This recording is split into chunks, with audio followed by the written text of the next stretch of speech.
Kailangan maabutan natin yung sunset. Isa to sa mga magandang spots dito. Ayun, Cabecera. Ayun, kita ko na. Isa to sa yung mga date spot ng Valentine's Day.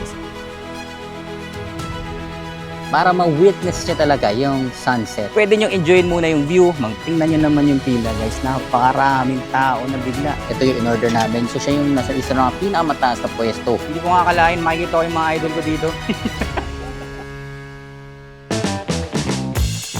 Maraming magandang lugar ang pwedeng matuklasan dito sa Lupang Sinilangan. Ako nga pala si Jose Sian, ang iyong travel guide, kaya't samahan ninyo ako tuklasin ang mga yaman ng Pilipinas mula sa dalampasigan at isla, kabundukan, makasaysayang lugar at masubukan ang mga masasarap na pagkain. Baka ito na ang iyong next travel adventure, kaya tara na, samahan ninyo ako at magbiyahe na tayo.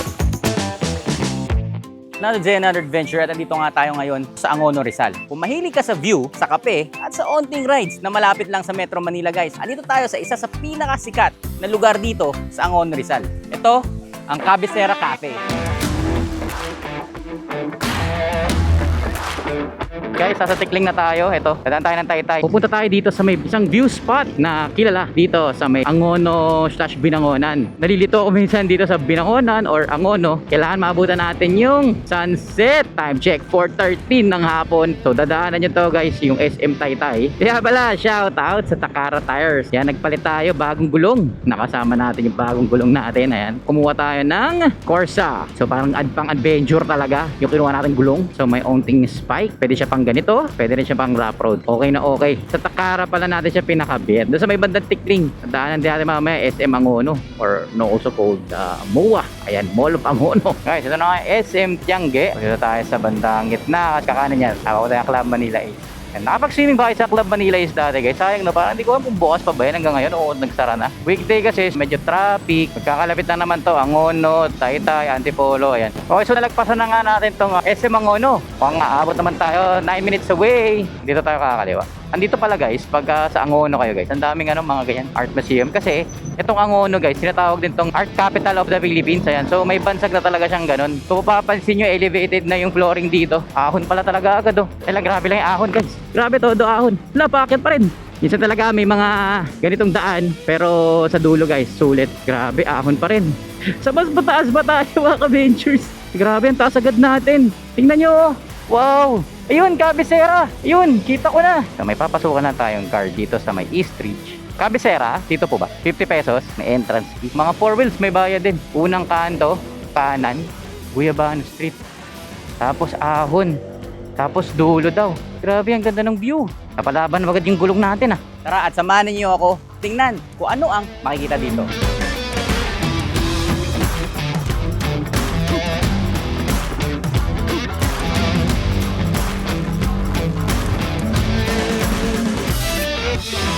So piniprep na nga nila guys, ito ay for sale dito. So they are prepping it for Valentine's Day. Tingnan nyo naman, ang gaganda ng mga bulaklak. Dito, pwede na kayo bumili. Surprise talaga para sa mga parties nyo. Tingnan nga natin yung dito sa may bandang taas guys. Ang ganda ng view dito. Hindi namin alam kung ba't hindi pa kami nakapunta dito. Napakalapit lang namin. Antipolo lang kami. Napakaganda. Lalo na kung nandito sa may bandang taas. Sobrang ganda. Tapos ito nga, pa-sunset na din. Yung ganitong scenic view, city view. So kita mo dito ang Laguna de Bay. Lumalabas na yung araw, pa-sunset na. Andito nga rin pala yung mga ibang kakilala natin mga vloggers. Thank you pala tayo at nakasama rin natin sila ulit. Ikot muna tayo, explore natin yung mga lugar dito. Ngayon meron sila dito yung pababa. So check natin.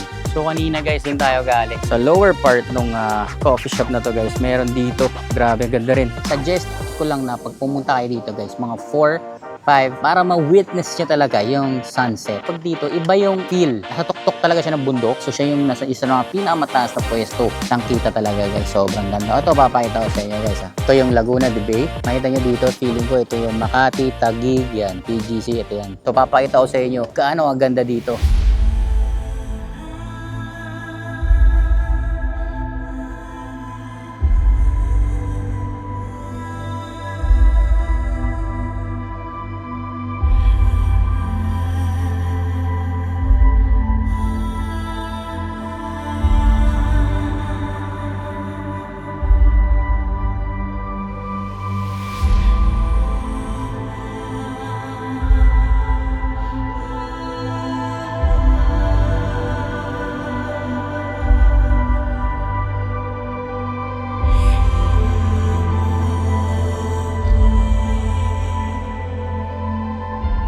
mapapansin nyo nga dito guys, andito yung kanilang oven. Kitang-kita sa public kung paano nila lutuin yung mga pizza nila. Pinapaka-fresh na mga ingredients na ginagamit nila. May times na syempre pag maraming tao, may tendency na mas slow ang pagbigay ng food. Kasi guys, napaka-fresh, bagong luto talaga lahat ng siniserve dito. So maging patient lang kayo. Pwede nyo enjoyin muna yung view. Maraming location dito na pwede kayong mag-take ng selfie, Instagram worthy na mga lugar. Hindi ko nga akalain makikita ko yung mga idol ko dito. Sama natin, Lakwacherong Technician, Why We Ride PH, VR Ventures. Maka Aerox. Follow nyo sila sa Facebook page nila. Food trip muna tayo. Mga Ventures o nachos, try natin. Pero pwede mo kasing dalhin yung food mo dun, sir.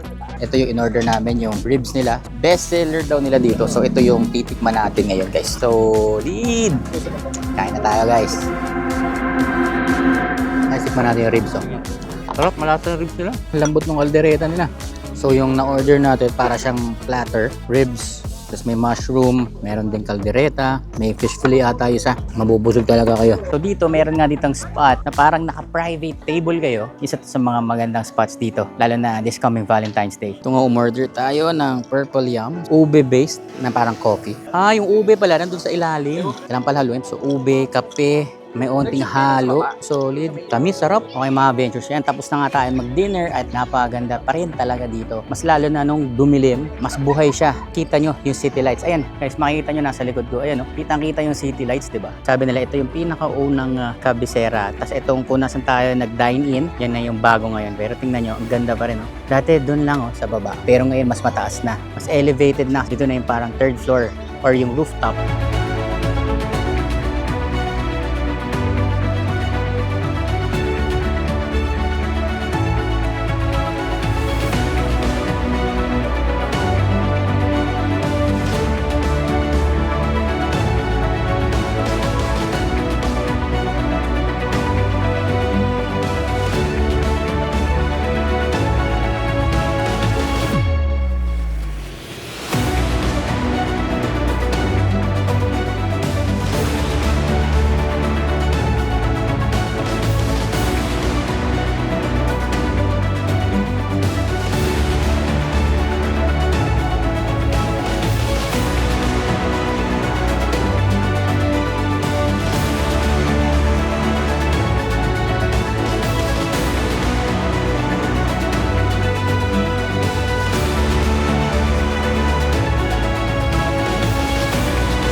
Pinakamalupit na adventure na naman na napuntahan natin. May onting rides, di ba? Puntahan natin yung isang parte, itong kabisera, mga adventures. Nandito tayo sa may second floor sa first building. Ito yung view na makikita mo guys. Nadaanan nyo, ganyan. So, dito ganyan yung view. Napakaangas. So, okay mga adventures. Time check, 8:30 na nga. At tingnan nyo naman yung pila guys. Napakaraming tao na bigla. Grabe, sobrang haba yung pila. Ito na, nandito na sa labas. Ayan yun.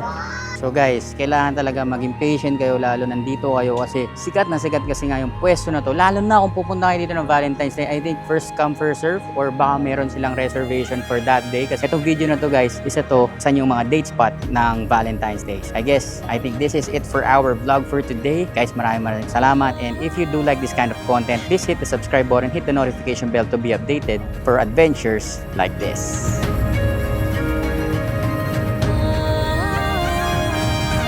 This marks the end of our video. Maraming salamat sa lahat ng suporta at pagmamahal na ipinakita nyo sa amin mga ka-ventures. Para mas marami pang travel ventures, pindutin ang subscribe button at i-click ang notification bell para laging updated. Tulad ng lagi, stay safe, ride safe, God bless sa ating lahat. Kita-kits sa susunod na video.